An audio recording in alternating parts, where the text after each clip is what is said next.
Our next speaker is Dr. Richard Gragg.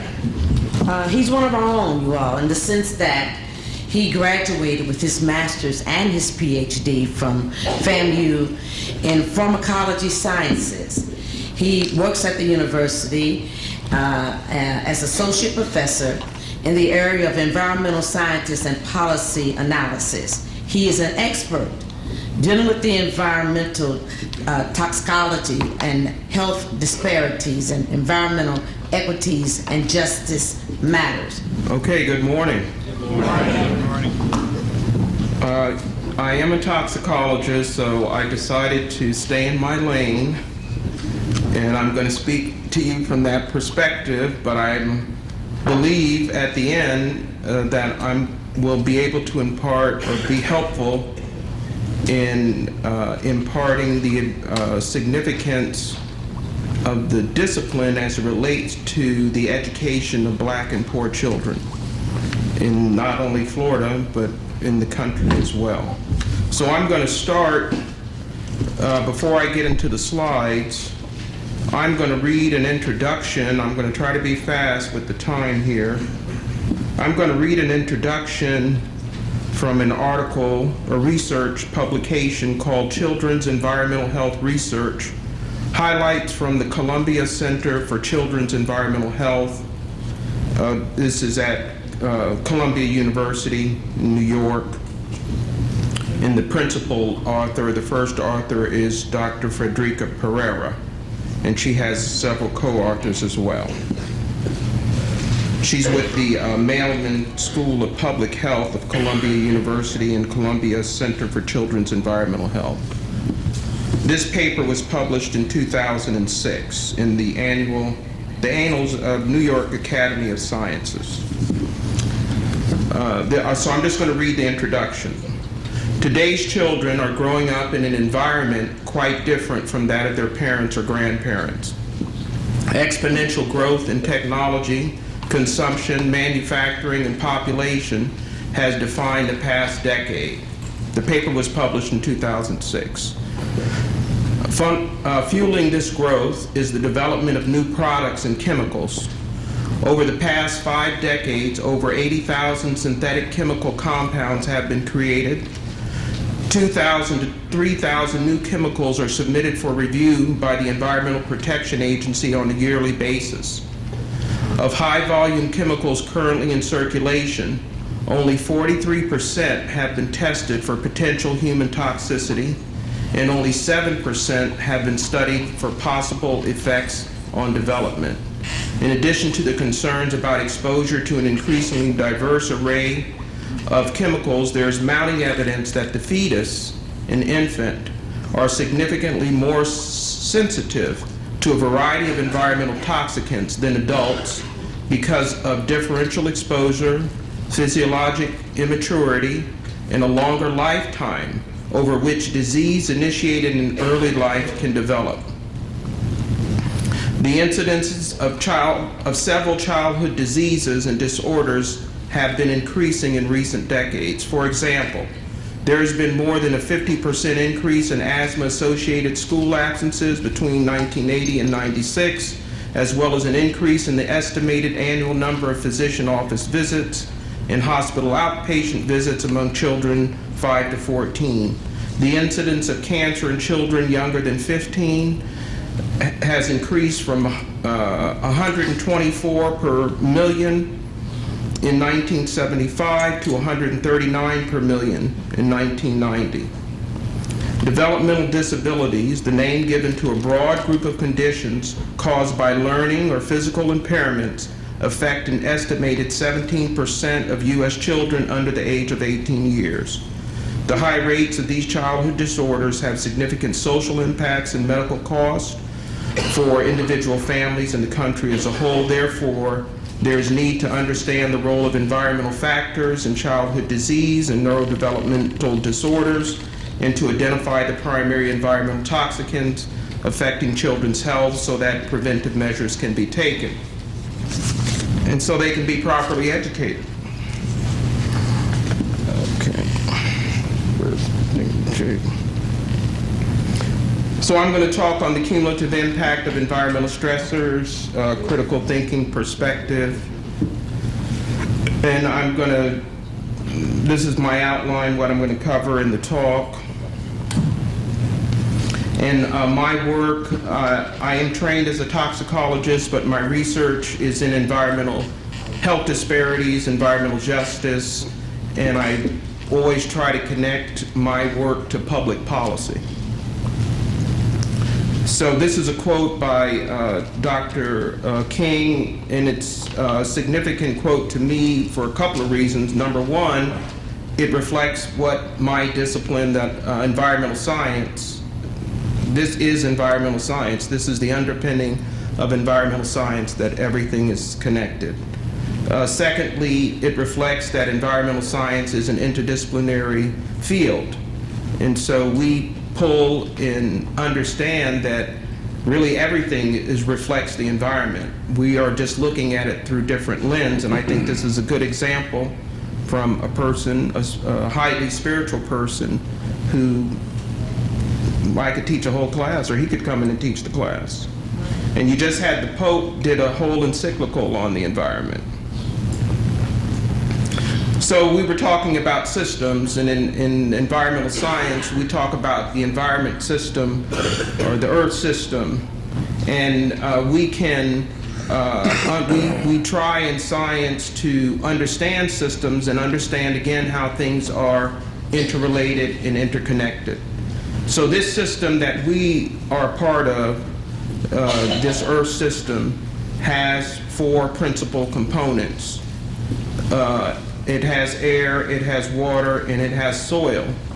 And those three components interact with each other to produce the living part of the environment, or the ecosphere. So that's plants, animals, organisms, human beings. And so we call that whole thing, we call it the biosphere, biology. So when Dr. Denard is talking about the programming, what we're being programmed away from in energy is this system, which is where we come from, we're part and parcel of, and where we need to stay connected and grounded to in order to reach our full potential. So here we are in 2016, and in the academic world, in the political world, and in the everyday world, people are talking about sustainability. Well, we have to sustain our society, we have to sustain our families, our culture, but what's happening is human activity is compromising our Earth system that we depend on to live. So what we are sort of coming back around to, what we were doing before we started all this industrial movement, and that is to really understand that we are dependent on the environment, and we have to sustain that so we can live. So now we do this thing called sustainability. And from an academic perspective and political, I guess, we say it's integrative. It's across disciplines. We need journalists, we need economists, it's across sectors, it's across ways of knowing, it's global, and it's also time-based as well. It's values-based, that's focused on the human condition, because we don't, the Earth doesn't need us, we need the Earth. Now we do reflect on the Earth and are concerned about it because we're not here if the Earth's not here. So we translate that into this graphic because what we're talking about is the intersection of environmental, social, and economic parameters, which is really human society. We could break it down even more, but these are general categories, and it's at that intersection that we have and practice this sustainability. And really what we're saying is that we have to look and interface with each other in this system that we live in a holistic fashion. We can't do something over here and don't expect it to have an impact over there. So if we want to talk about social reform or environmental or economic reform, we have to do it in the context of these three areas and understand that they do intersect. So in my title, we talk about cumulative and stressor, and I just wanted to be clear and define what we're talking about in those two terms. So when we say cumulative, we're talking about increasing or increased in quantity, degree, or force by successive additions.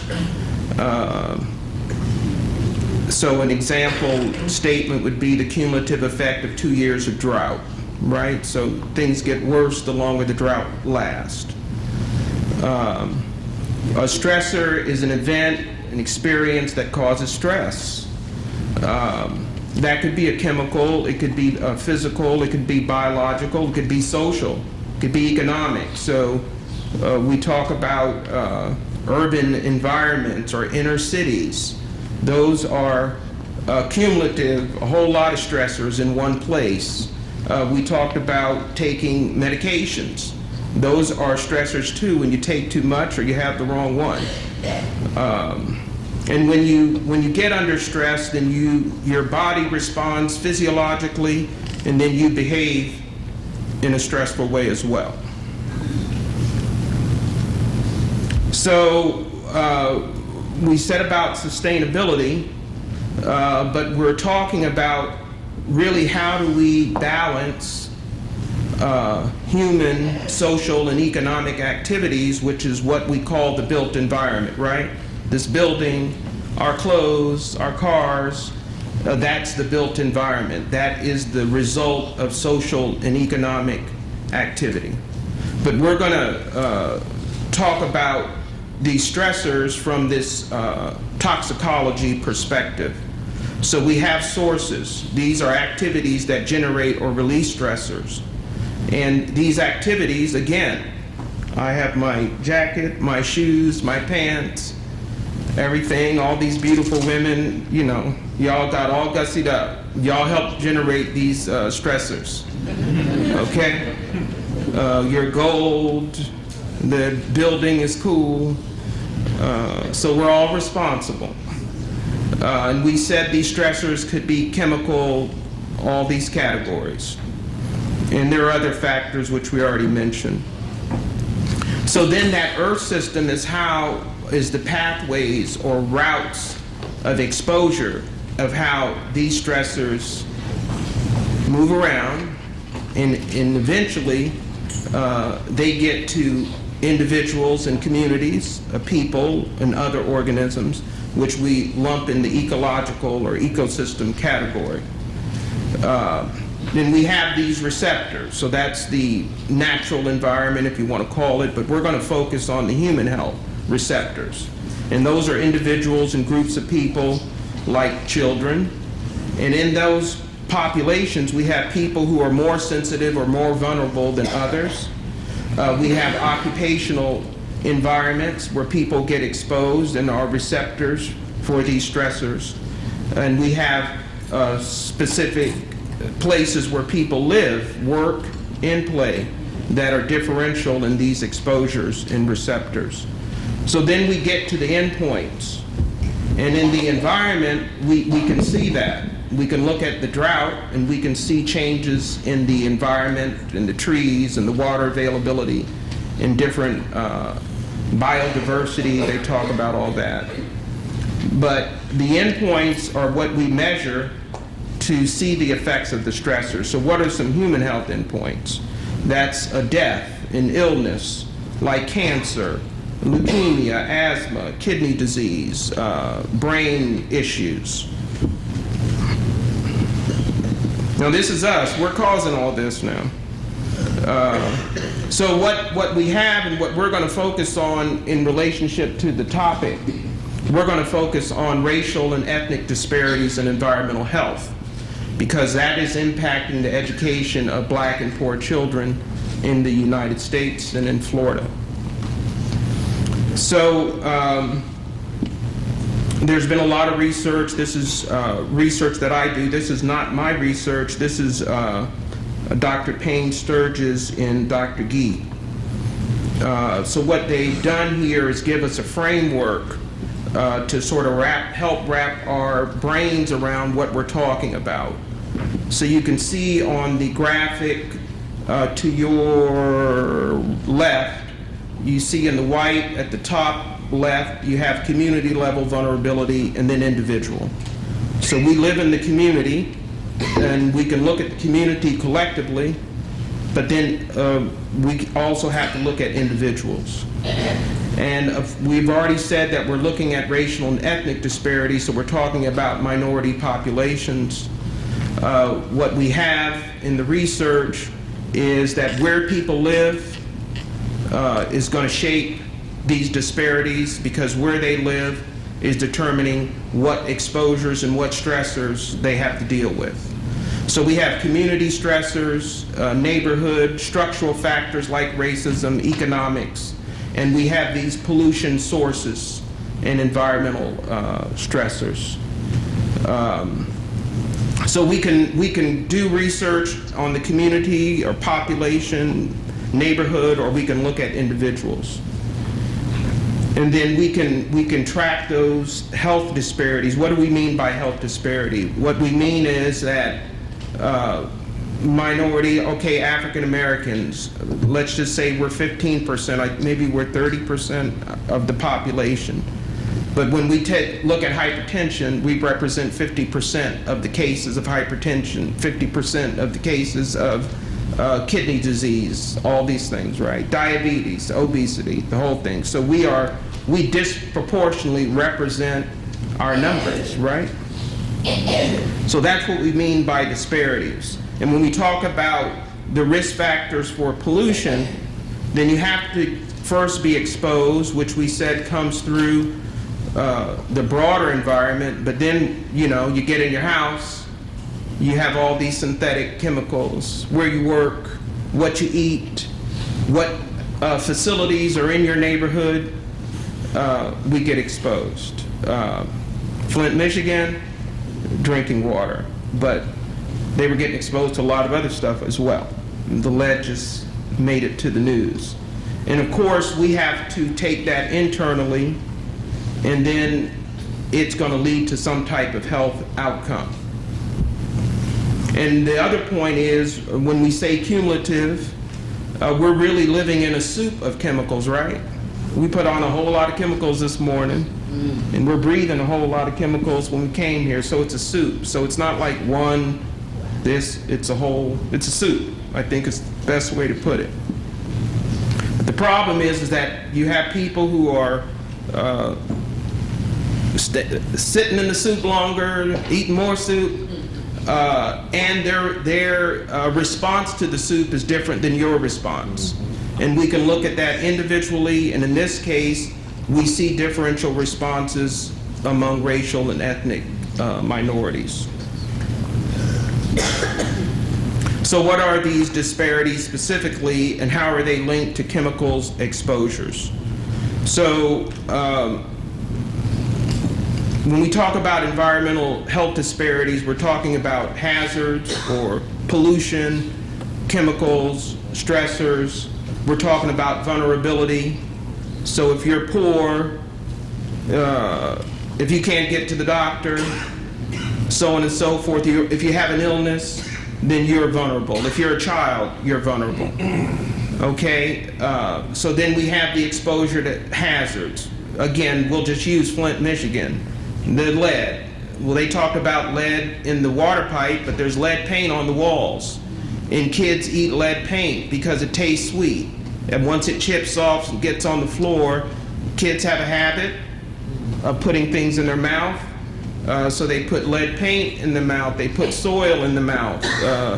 All the lead that we used to have in gasoline, we don't put it in gasoline anymore. But all that lead that was combusted and fell back onto the ground, it's still there. Because lead doesn't transform into something less. It's an elemental compound.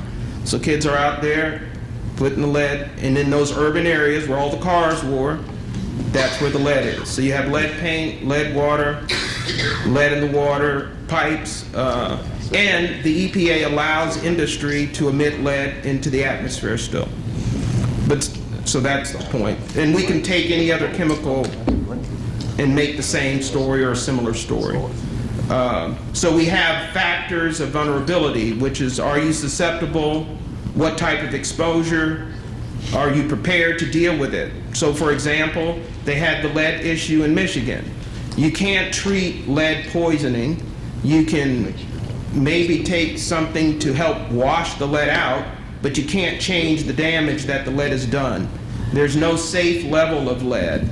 The EPA, the CDC, years ago, allowed the lead level in child was like 60. What do we call it? Micrograms per deciliter. In 2012, they changed it to 5. So it went from 60 to 40 to 25, to 10 to 5. So you can't, it damages the brain, it damages the kidney. You can't change that, but you can mitigate those factors. One way to mitigate is good nutrition. Well, guess what? Flint, Michigan is in a food desert. So here you have the vulnerability factor or the differential preparedness.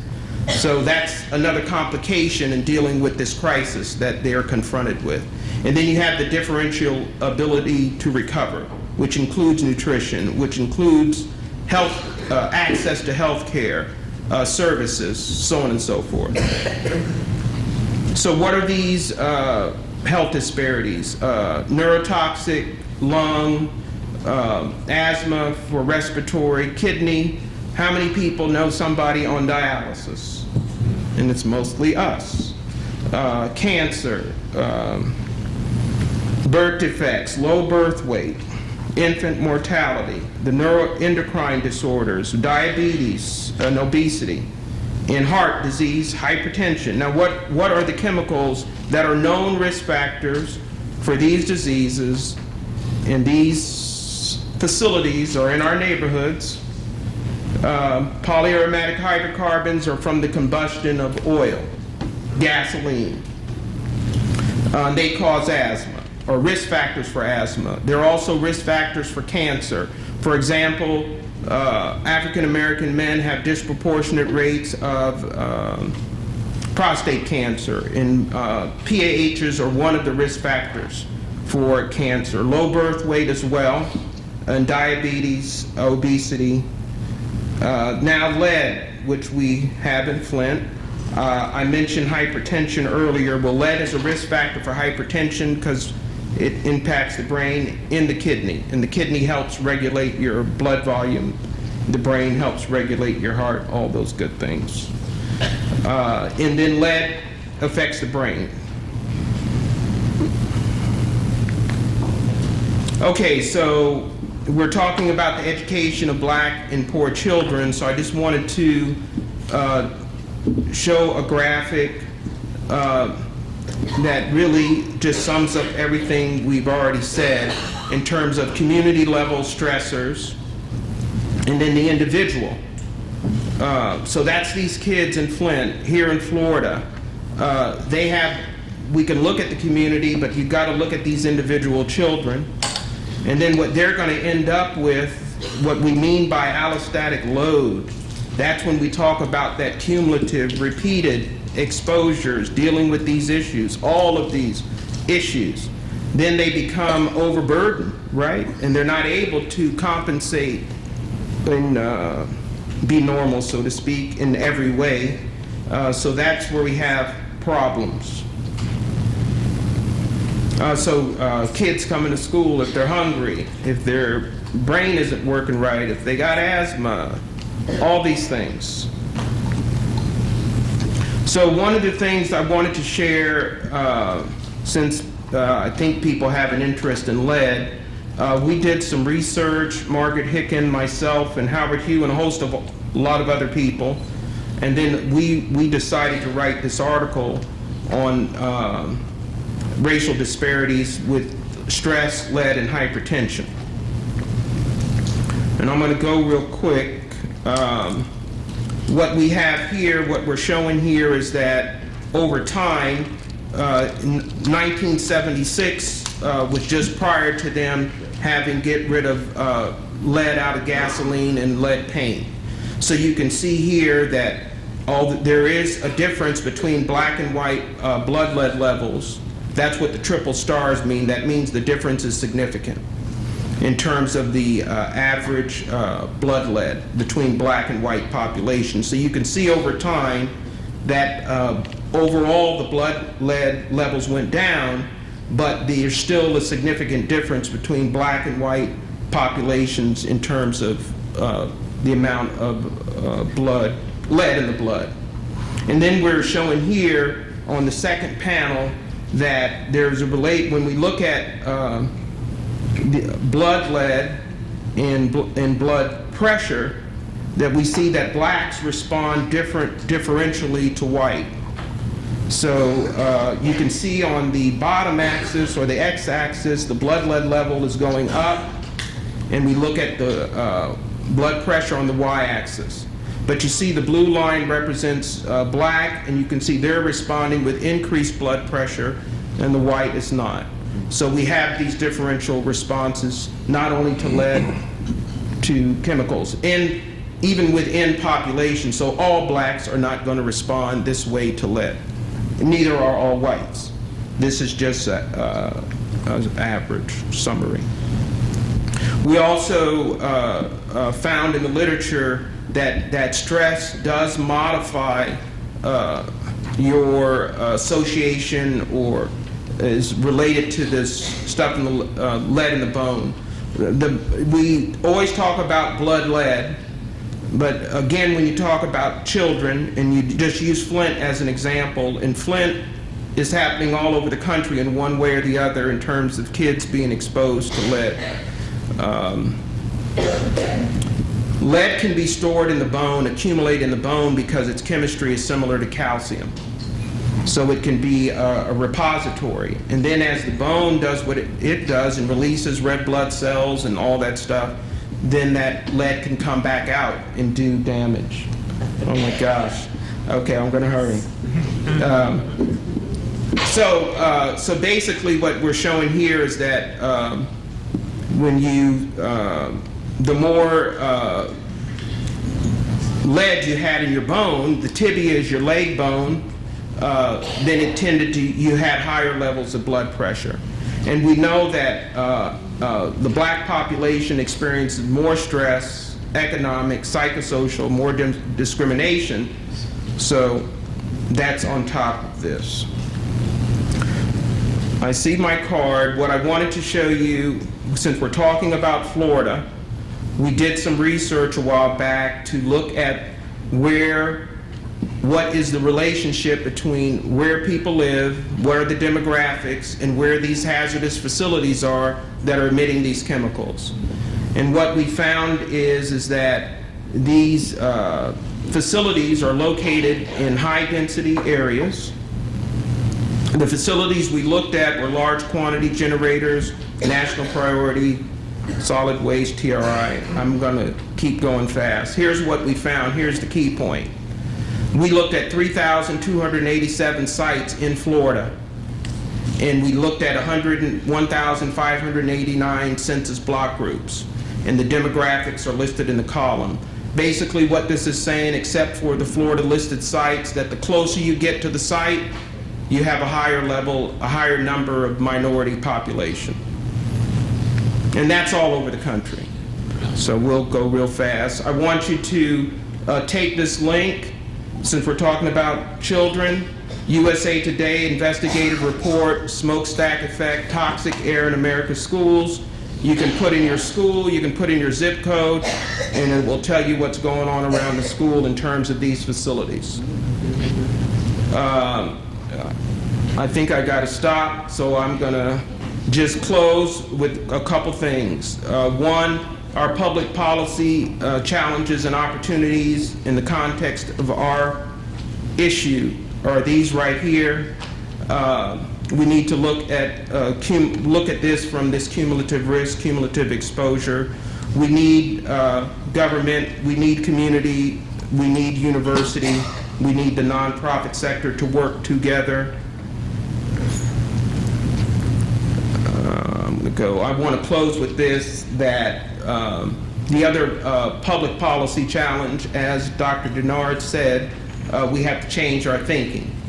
And we have to realize that we have always questioned our role and responsibility to the physical environment and the life forms in it, but our interaction is characterized and shaped by our economic and social activities, which we call the built environment. So we're now at a point where we have a choice between continuing the predominant practice of interacting with the environment based on preconceived knowledge, or implementing the practice of listening to the environment, listening and learning from the environment, which is what we used to do. If you want to make it real simple, we need a balance between the masculine and feminine in the human society, and then we can have a better relationship with the environment. Thank you, Doc.